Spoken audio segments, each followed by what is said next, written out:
Both Congress and BJP claim that their parties will win the 2 seats of the MP of the state. The president of Manipur Pradesh Congress Committee, K. Meghachandra Singh, MLA Wangkhem AC, has predicted that the Congress party will win both the inner and outer seats of the state. Speaking to the media persons in a press meet held at his residence, K. Meghachandra Singh said that despite they were both capturing, ragging and muscle power on the poll day, the Congress candidates will win both inner and outer Manipur parliamentary seats, which results will be announced on June 4. The 18th Lok Sabha election was coming in the wrong time for Manipur. The Congress party fought the Lok Sabha election tooth and nail, he added.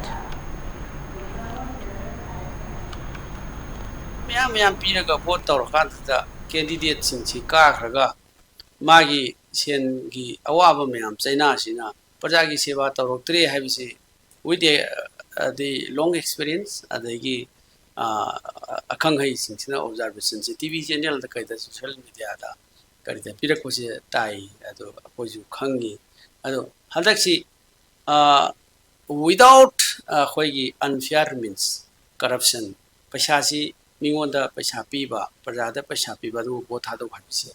Masimadi, a quite already Hena. Both among the law. Hoi Congress Party in Lawi, India, Law, a corruption, told the video vote PBU, as I zoom the vote PBU Habisi, Law, but do a quick corruption tower and Law. Aduki Matwin Handaxi Pasham to Yen there, Parjata.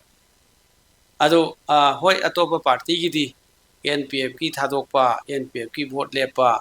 Ada BJP ki lepas ini pasal ini yumtong kudingi voter kudingi pasal yel hai batai aduga yel hai basima di tare aduga koi gidi yel hai bam tara maroi aduna masida election da pasal yen ba adu unfair taw ko ko me se masina leba asi chakot pagi adagi leba asi ki leaders ki responsibility morality Puno Maxe, Machina Misertore, Machina Lepe, Masigi Veluce.